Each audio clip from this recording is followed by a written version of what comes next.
Hello everyone, so how are you guys? In this video we're gonna have a look at chess tactic called as pin. It's one of the most basic and elementary chess tactic that is out there, and it happens nearly every single game. At some point in our game it happens, there is always a pin somewhere along the game. So it's a super common tactic in chess. As you know, in the last video we looked at clearance, and in the previous one we looked at deflection. So I thought, why not look at some excellent examples of pin in chess. So I'm gonna basically looking. I'll be looking at 6 to 7 examples of wonderful pin. That's gonna be very instructive, and it's gonna teach us about more about the concept of pin and how it can be exploited in our own games. So, without any further ado, let's get started. It's black to play in this position, and there is a wonderful move that black can play thanks to the pin over here.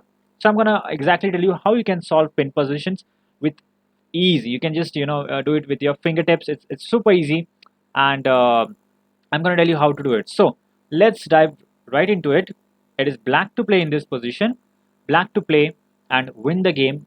So the first thing you're going to do is find out the pin, and the second thing you're going to do is exploit the pin. So let's find out the pin. The pin piece over here is the pawn on f2. How do we exploit it? You can see the pawn over here is pinned. That pawn cannot really move because of a bishop on c5. The first thing is done. Now second thing is, how do we exploit the pin? Thing is, as you know, because of the pawn pinned over here, the queen and the other pieces cannot really actually participate in the defense, and white's king side is already somewhat compromised, specifically the light squares over here. So the move that you're going to play here is, did you spot it? It's black to play. Black in this position played queen takes d5. Now that's a wonderful move. Basically this comes with a threat, a very strong threat of queen takes bishop, and the pawn can't really move forward, you can see, because of the pin over here. So this cannot be supported. Now you might ask, what happens if he just takes our queen? He can, but then we are going to capture back. Bishop takes on d5, and now you realize that rook h1 threat is unstoppable. That is basically unstoppable mate. You can kind of prolong the game a little bit by throwing in the bishop, throwing in the queen, but of course that's just going to prolong the game. And after we grab everything up, we munch everything up, rook h1 is still going to be an absolute checkmate because of our strong bishops, and the main point is the pawn on f2 being pinned. That's the entire concept of pin. When a pin piece, the power of a pin piece is basically imaginary. I think it was a quote, a famous quote by someone. So the pin piece, although it's there, it's really doesn't have any kind of power. It's just like a wooden piece with no powers at all. It just looks good, doesn't do any function. So that piece is basically useless. So that's the theme. Now let's dive into a second example. This was a beautiful one with a queen sacrifice. So this is the second example now. Here we go. This is a beautiful example, and the way white attacks over here is really cool. So white to play, they find the pin and exploit the pin. And if you don't find the pin, then you have to create one pin on the board. So go ahead, pause the video, and try to find the move that white should play in this position. Okay, basically there are two potential pins over here. One can be created on this diagonal, another can be created on this diagonal, and that is the one we have to exploit. The first move is very cool. Simple, knight takes h7. If the knight is not captured, then we are already threatening the rook. We are threatening to move this rook, and just here, knight f6. There are all kind of threats. He can at best win our rook in the corner, but in that case, just knight takes f8, king takes f8, or even knight f6 and queen e4, playing in a very positional way is much better for white. That in fact is, as the engine shows, it's very good for white. But of course, let's go into the main line. What happens if he's greedy and captures the knight? Now here we go. Now we have established a pin over here from the b1 to h7 diagonal, and this can be beautifully exploited. Rook h5, exploiting the pin. The pawn cannot really capture. That's a check to the king. So thanks to our queen over here, the pawn is useless. It's just a wooden piece. Now, both the pins are activated, by the way. There are two pins over here. One is the queen, and this is the other one.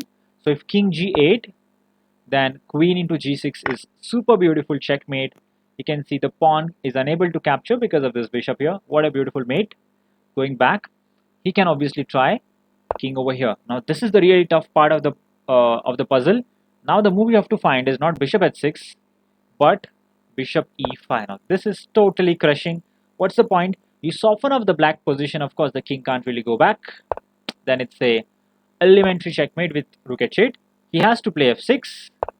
And now what is the problem of this move? What is the weakness of this move? There are particular weaknesses. The diagonal has been opened up. So the king has hardly any squares. Another important thing is this is a pin and the pawn is very weak. Can we attack that pawn on f5? Yes, we can.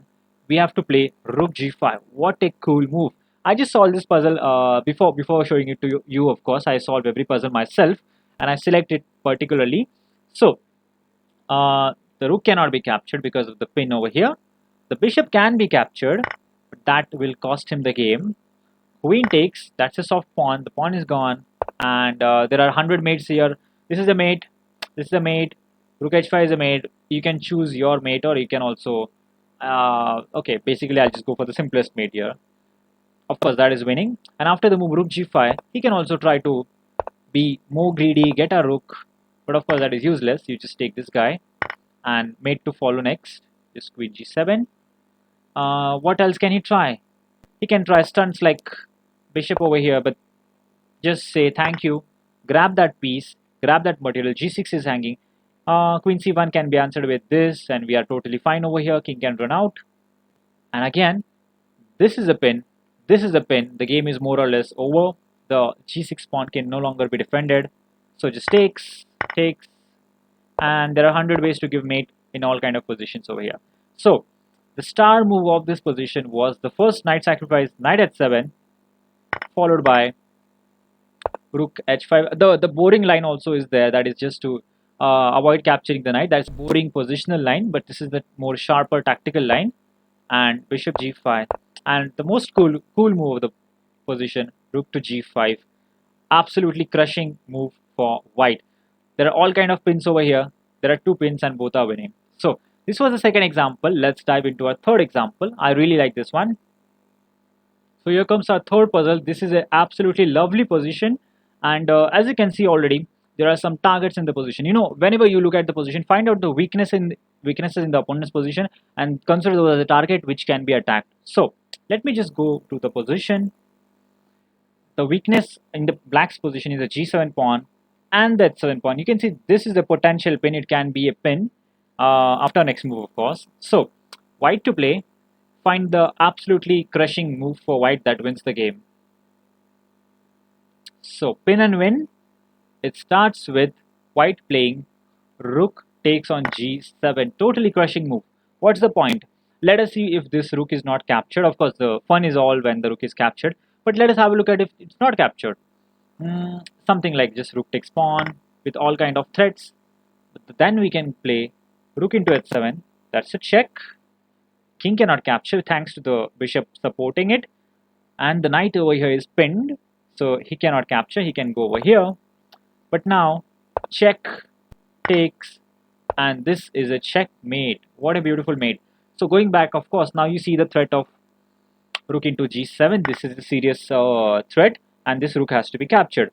But as soon as you capture the rook, the problem is now this is a very direct absolute pin. An absolute pin is where the piece is absolutely incapable of moving, and a relative pin is where the piece can move but you're going to lose material. Here the pin is absolute, it just cannot move. The knight just cannot move. How do we continue this attack? Well, here you play queen g4, very important move. Very important not to play queen g3, because then you don't get access to the h file. You have to play queen g4 check. The knight might say, I might have captured if I wasn't pinned, but it is a pin. It's a very unfortunate pin. If the king comes out, queen g5 mate. If it goes in, you just sneak in on the square h5. Knight is pinned. Knight again cannot capture. The queen is just right in front of the knight. It's teasing the knight. It's provoking, but knight is totally helpless. It's an absolute pin. Knight is powerless over here, and it's gonna be a checkmate on the h7 square. He can try everything in order to delay it. He can sack the queen, and he can sack some rooks. He can try everything in order to delay the checkmate, but at the end, it's gonna be a checkmate. By the way, something like king h8. How do we give a checkmate on h7? We take out the defender, takes.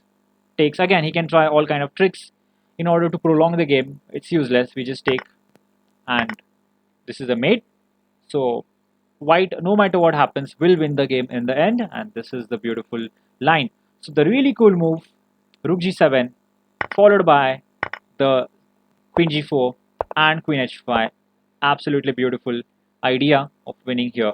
Pin and win again. So I think it's the fourth example, right? Now let's have a look at the fourth example. So here is our next example. Going back to the basics, you ask yourself just two questions which I asked you, which I told you to ask. The first question is, where is the pin? How do we create a pin? And the second question is, how do we exploit the pin? How do you make advantage and monetize it? So let's have this example. Okay, where's the pin? The pin is over here. The knight is pinned to the king. How do we exploit the pin? Not by capturing it, but by putting more and more pressure on the knight.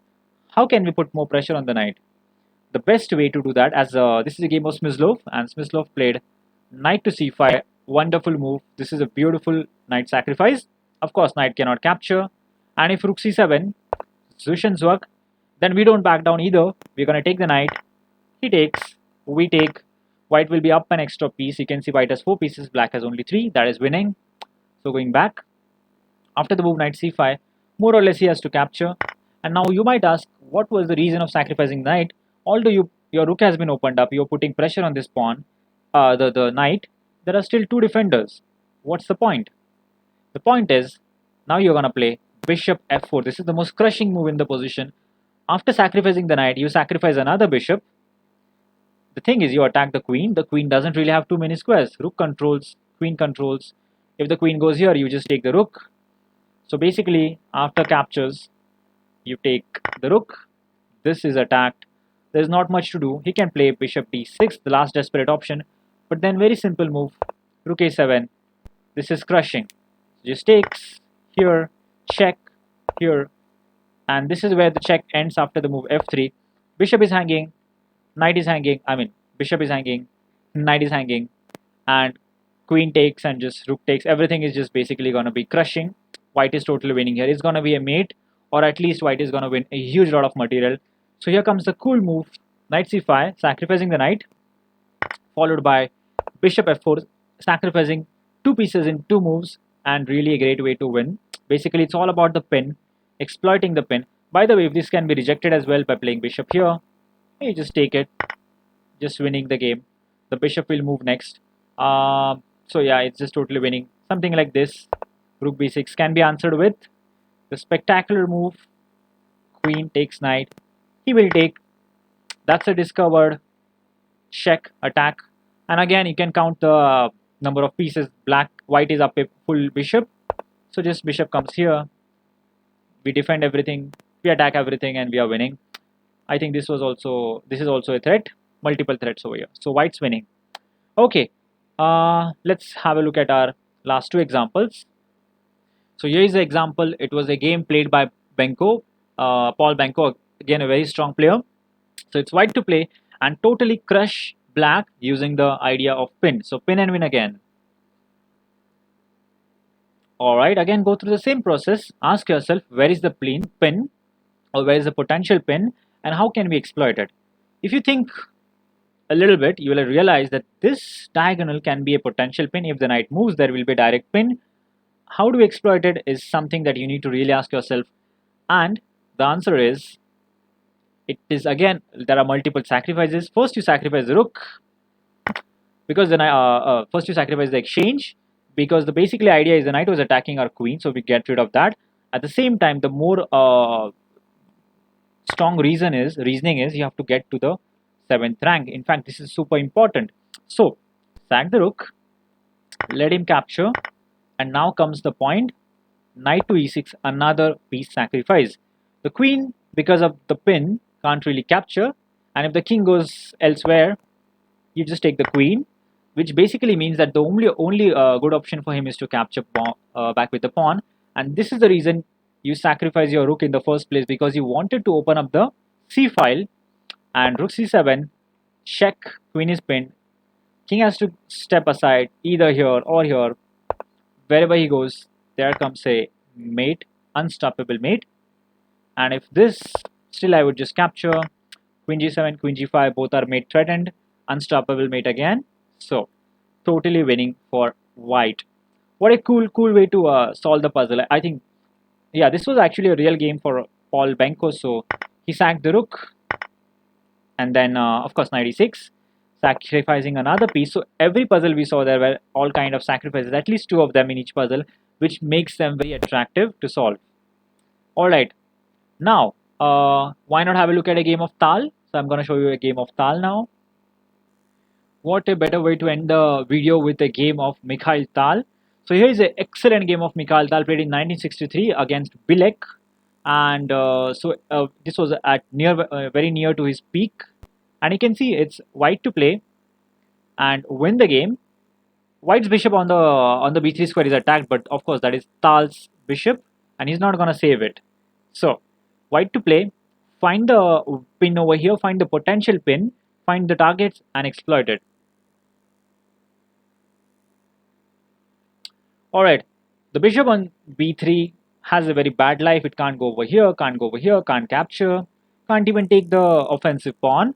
So the only thing that Tal can do here is go for the attack directly, and that is possible because if you realize the pawn on g6 is weak, it's a target.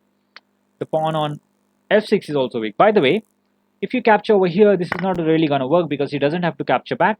He just takes your bishop. That's the point.